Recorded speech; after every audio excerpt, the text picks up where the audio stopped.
우리는 일상에서 자신과 나 자신과 끊임없이 대화를 하며 살아갑니다. 어린 시절에는 우리 아이들을 보면 나 자신과의 대화를 입을 통해서 합니다. 직접 말로 표현을 하죠.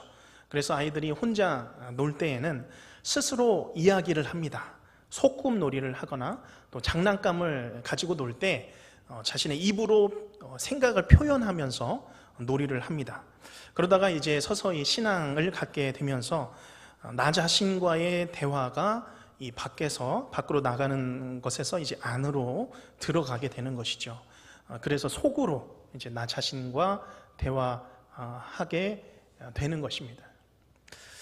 물론 예외도 있습니다. 어떤 분들은 혼자 계시면서 모든 움직임들을 말로 표현하시는 분들이 계십니다. 이제 밥을 먹어야겠구나. 벌써 금요일이 되었네. 교회 갈 시간이구나. 화장실을 가야겠구나. 중얼중얼 하면서 입으로 표현하시는 분들이 계십니다. 자, 나 자신과의 대화인데요. 오늘 다윗의 시를 보면 다윗은 지금 내면을 향해서 무엇인가를 지금 말하고 있습니다. 말하고 있는 것이죠. 그런데 지금 이 말은 대화 정도가 아닙니다. 내 영혼을 향한 강력한 선포를 하고 있습니다. 내 영혼을 향해서 선언하고 있는 것이죠. 우리의 영혼은 이와 같이 때로는 대화하고 또 속삭일 때가 있지만 이렇게 오늘 말씀처럼 선포해야 될 때가 있습니다. 하나님의 말씀으로 내 영혼을 향해서 선언해야 될 때가 있는 것이죠. 내 영혼을 향해서 하나님의 말씀으로, 진리의 말씀으로 선포하는 것입니다. 오늘 이 밤 내 영혼을 향해서 오늘 이 다윗과 같이 하나님의 말씀을 담대히 선포하시기를 간절히 바랍니다. 내 영혼을 향한 치유의 말씀을 선포할 때 우리가 그 말씀으로 새 힘을 얻고 또 하나님을 더 의지하게 되는 시간, 또 하나님으로부터 우리가 고침받는, 치유받는 이 간절한 시간이 되시기를 주님의 이름으로 축복합니다. 본문 시편 103편은 말씀드린 바와 같이 이 다윗의 시입니다. 다윗은 찬양을 참 좋아했던 사람이었습니다. 다윗은 찬양을 위한 시편을 많이 지었는데 찬양을 주제로 한 시편이 전체 시편 150편 중에 80편에 이를 정도로 굉장히 많은 그 시편의 부분을 찬양의 주제로 지었습니다. 정말 이 다윗은 찬양을 하는데 진심이었던 것입니다. 다윗은 성경 곳곳에서 기회가 날 때마다 찬양을 합니다. 그리고 찬양뿐만이 아니죠. 춤을 추며 찬양을 합니다. 온전히 하나님을 자신의 모든 것을 사용해서 찬양했던 것이죠. 그런가 하면 이 다윗은 악기를 다루는데도 능숙했습니다. 한 번은 하나님의 영이 사울을 떠났습니다.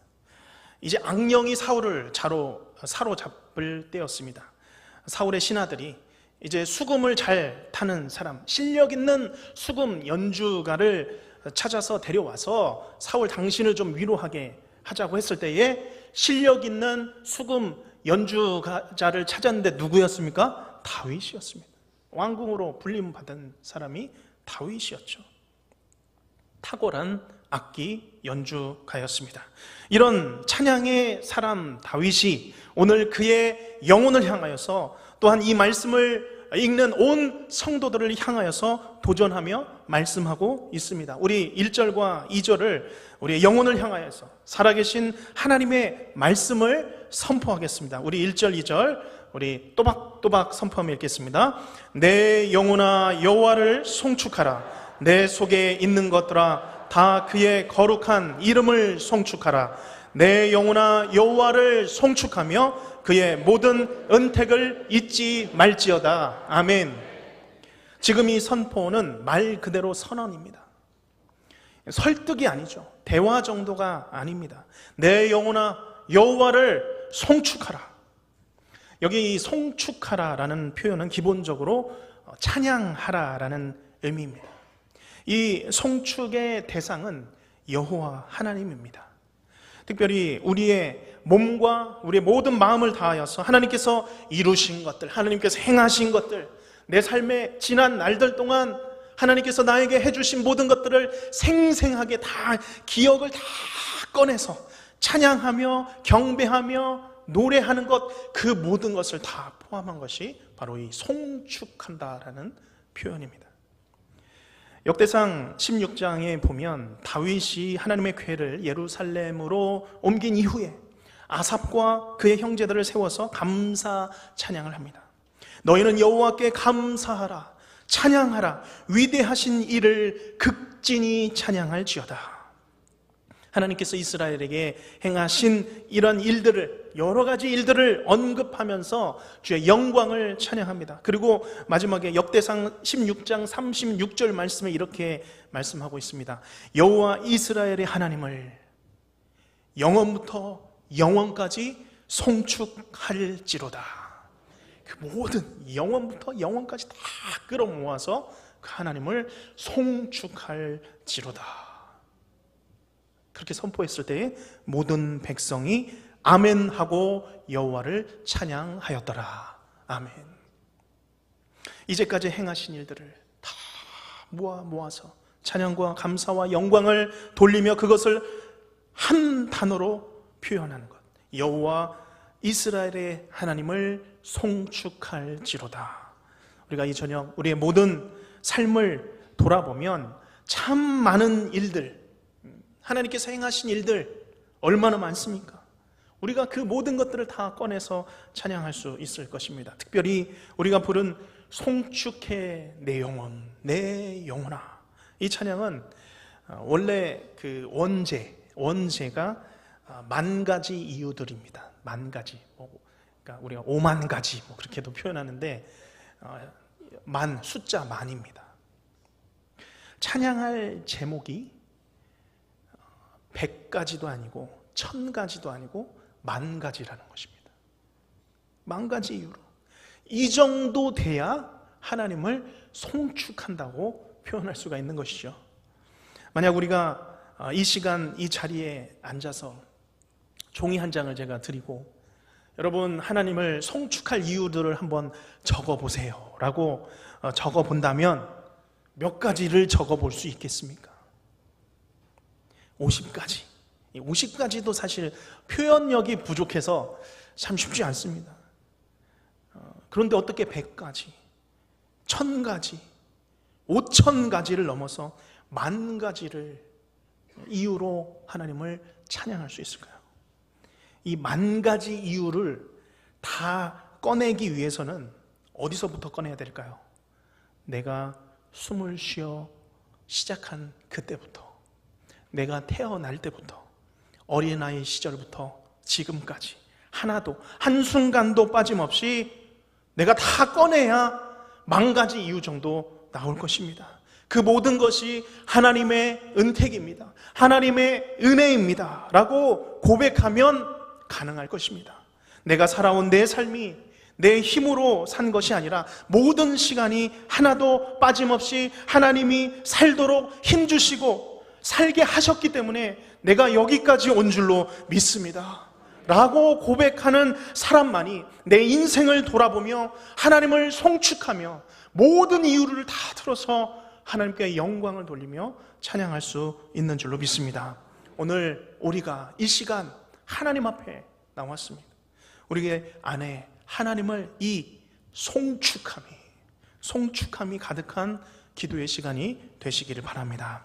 곧 그날에 나의 힘 다하고 나의 삶의 여정 마칠 때에 얼만큼 내가 찬양을 드릴 수 있을까요? 끝없는 찬양 나 드리리라. 아멘. 이 찬양의 가사처럼 끝없는 감사와 찬양 내 입술에 가득한 우리의 삶이 되시기를 주님의 이름으로 축복합니다. 그러면 오늘 본문에서는 구체적으로 어떤 내용으로 하나님을 송축하고 있습니까?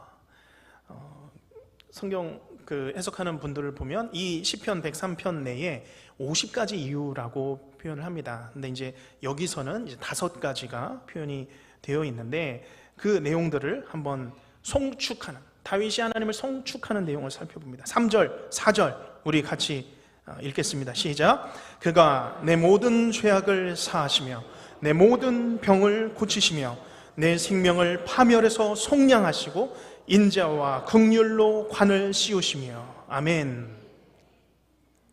우리가 하나님을 찬양하고 모든 것을 다 끌어모아 송축하는 가장 큰 이유가 무엇이겠습니까? 가장 근본적인 이유, 첫 번째 이유가 무엇이겠습니까? 바로 주께서 나의 더럽고 추하고 썩고 냄새나는 나의 모든 죄악을 사해 주셨다. 나의 모든 죄를 다 그의 사랑으로 나의 허물을 덮어 주심에 내가 감사하는 줄로 믿습니다. 그것을, 모든 죄들을 사해 주신 이유, 그것이 가장 큰 이유인 줄로 믿습니다. 나를 사랑하셔서, 나를 이처럼 사랑하셔서 하나님의 아들 독생자를 주셨습니다. 인간의 몸을 입으시고 인간이 되셨고 낮고 천한 인간이 되셔서 내 모든 죄악을 사하시기 위하여서 십자가에 달려 죽으셨습니다. 이 얼마나 감사한 찬양의 제목입니까? 그런데 그것만도 감사한데 나의 병을 고치시고 또한 내 생명을 파멸해서 구덩이에서 나를 건져 주셨다라고 찬양하고 있습니다. 3절에 너의 모든 병을 고치시며 라고 할 때에 이 병은 육체의 질병을 의미하는 단어입니다. 그런데 주께서 나의 모든 육체의 질병을 고쳐주셨다는 것이죠. 아마 다윗이 큰 질병을 겪고 나서 이 고백을 했던 것으로 보입니다. 이 고치신다, 라파죠. 히브리어로 치료하다, 치유하다라는 그런 단어를 사용하고 있습니다. 우리 하나님은 치료하십니다. 고쳐주시는 하나님이신 줄로 믿습니다.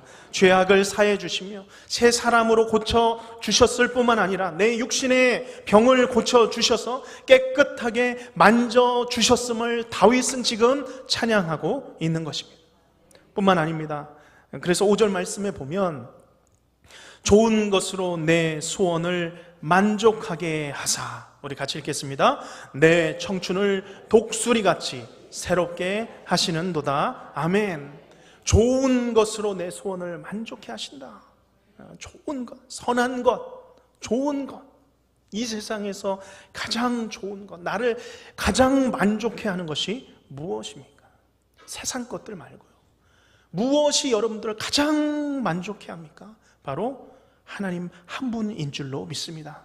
오직 하나님 한 분만 계시면 우리의 삶에 있어서 그것이 가장 좋고 가장 선하며 우리의 모든 소원들을 만족해 하는 그런 우리의 삶인 줄로 믿습니다. 우리 하나님께서는 우리의 모든 죄악을 사하시며 병을 고쳐주시며 죽음의 웅덩이에서 빠졌을 때마다 구원해 주신 좋으신 성부 하나님이십니다. 또한 나를 사랑하셔서 십자가에서 내 죄를 사해 주신 성자 예수님이십니다. 더불어 어제도 지금도 영원히 나와 함께 가시고 좁은 길을 걸을 때에도 나와 동행하시는 성령 하나님이십니다.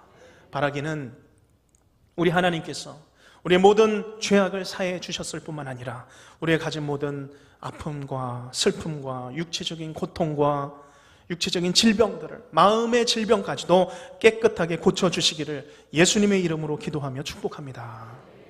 하나님, 이 시간 주께서 주님 나의 이 병을, 나의 이 문제를 주님 고쳐주시옵소서. 하나님 만져주시고 손을 대어주시고 주님 고쳐주시고 싸매어 주시옵소서. 아픈 자리가 건강한 자리가 되게 하여 주시옵소서. 나의 연약한 몸이 주님 새로 고침받는 역사가 주님 있게 하여 주시옵소서. 우리가 하나님 앞에 한마디라도 진실한 마음으로 주님 앞에 기도하는 이 저녁이 되시기를 바랍니다. 그러면 마지막으로 5절 하반절 말씀이죠. 우리 같이 따라서 해보겠습니다. 내 청춘을 독수리같이 새롭게 하시는도다. 내 청춘을 독수리같이 새롭게 하시는도다. 아멘. 오늘 우리 안에 새 힘이 필요하신 분들이 계시다면 주여 이 시간 나의 삶을, 우리의 청춘을, 우리의 지금 이 삶을 주님 독수리같이 새롭게 하여 주시옵소서 기도하시기를 바랍니다. 목사님, 저는 청춘이 아닙니다 하시는 분들이 계시다면, 이 땅에 살아가는 모든 성도들은 영원하시고 영원하신 하나님 앞에서 청춘인 줄로 믿습니다. 하나님이 보시기에 청춘입니다.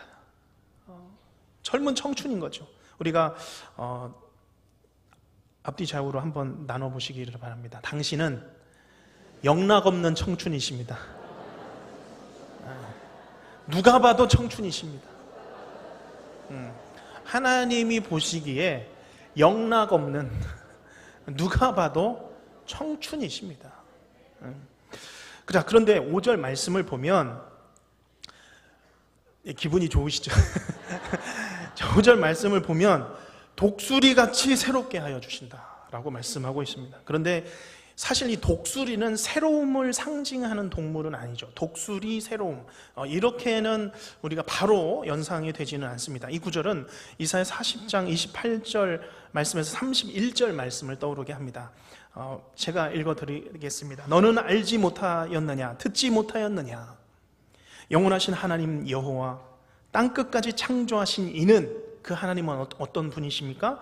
피곤하지 않으시며 곤비하지 않으시며 명철이 한이 없으시며 피곤한 자에게는 능력을 주시며 무능한 자에게는 힘을 더하시나니, 소년이라도 피곤하며 곤비하며 장정이라도 넘어지며 쓰러지되, 우리는 넘어지고 쓰러지지만 그 힘을 주시는 그 하나님께서는 31절에 오직 여호와를 앙망하는 자는 새 힘을 얻으리니, 그 다음에 독수리가 날개치며 올라감 같을 것이요 다른 박질하여도 곤비하지 아니하겠고 걸어가도 피곤하지 아니하리로다. 아멘. 여기 영원하신 하나님 여호와 창조주께서 새 힘을 우리에게 주신다는 말씀입니다. 여호와를 앙망하고 사모하고 기다리는 자에게 새 힘을 주시는데요, 그런데 어떤 새 힘입니까? 독수리의 날개치며 올라감 같은, 달려가도 지치지 않고 걸어가도 피곤치 않는다, 하나도 힘들지 않는 힘을 독수리가 날개치며 올라감 같이 너희가 얻을 것이다 라고 말씀하고 있는 것이죠. 독수리는 몸집도 크지만 날개를 펴면 2m에서 3m의 길이에 이릅니다. 독수리는 웬만한 작은 어린 동물들 집어 들 수 있을 만큼 힘도 셉니다. 자, 그런데 그런 독수리가 힘도 힘이지만 다른 새들과는 다른 점이 있습니다. 다른 새들보다도 더 높이 날아갑니다. 하늘 위로 솟구쳐서 날아간다는 것이죠. 일반적인 새들은 날아갈 때 파닥파닥 날아갑니다.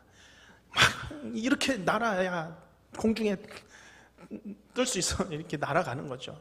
그렇지만 이런 새들은 보통 날개를 저으면서 수평으로 날아가는 것이죠. 그런데 독수리는 다른 새들처럼 수평으로 날기도 하지만 땅에서 하늘을 향해 부는 그 바람을 타고, 상승하는 바람을 타고 수직으로 날아오를 수 있는 그런 바람을 타는, 수직의 바람을 타는 그런 새인 것이죠. 바로 이런 능력이 있기에 독수리, 하늘의 제왕이라고 부르는 것입니다. 해가 뜨면 땅의 온도가 높아집니다. 그러면 높아지면 찬 바람이 밀려오죠. 찬 바람이 오면 따뜻한 바람을 위로 밀어 올립니다. 그러면 이제 그 바람이 위로 솟구치게 되는 것이죠. 그것을 기다렸다가 이 독수리는 높은 곳, 높은 나무 절벽에서 기다렸다가 그 상승 기류를 타는 것입니다. 높이 올라가서 그 자리에서 날개를 펴서 상승의 바람을 타고 높이 떠오르는 것입니다. 이것이 다른 것이죠. 결국 독수리가 날개치며 올라감 같은 새 힘은 무엇입니까? 독수리 자신의 능력으로 날아가는 것이 아니죠. 자신의 힘으로 날아가는 것이 아닙니다. 수직으로 부는 바람의 힘으로 날아가는 것입니다. 마찬가지입니다. 주를 찬양하며 송축하며 앙망하는 사람, 인생의 수직 바람과 같은 그 하나님의 도우심을 불어주시는 줄로 믿습니다. 하나님의 은혜의 바람을 불어주시는 것이죠. 하나님의 은택의 바람을 불어주십니다. 피할 길을 주시고 능히 지나갈 수 있는 힘을 주십니다. 감당할 수 있는 새 힘을 주시는 것입니다. 이전에는 내가 버틸 수 없었는데, 이전엔 내가 견딜 수 없었는데, 이제는 믿음으로 버틸 수 있도록, 이제는 내가 믿음으로 살 수 있도록 하나님께서 새 힘을 나에게 주시는 것이죠. 오늘 우리의 삶이, 우리의 신앙이 이런 수직 바람을 타고 상승하는 이 독수리의 날개침같이 하나님의 손으로 들어 올리시는 그 힘을 입어 살아가시는 모든 성도님들이 되시기를 주님의 이름으로 축복하십니다. 하나님께서 그 힘을 주실 것입니다. 하나님께서 나를 들어 올려 주시옵소서. 주가 불어 주시는 그 바람의 힘으로, 그 성령의 바람의 힘으로, 그 능력으로 내 믿음의 날개를 펼치게 하여 주시옵소서. 하나님, 예수님의 힘으로, 예수의 능력으로, 예수의 이름으로 내가 믿음으로 주님 비상하게 하여 주시옵소서. 기도하시는 우리 모든 성도님들이 되시기를 주님의 이름으로 축복합니다.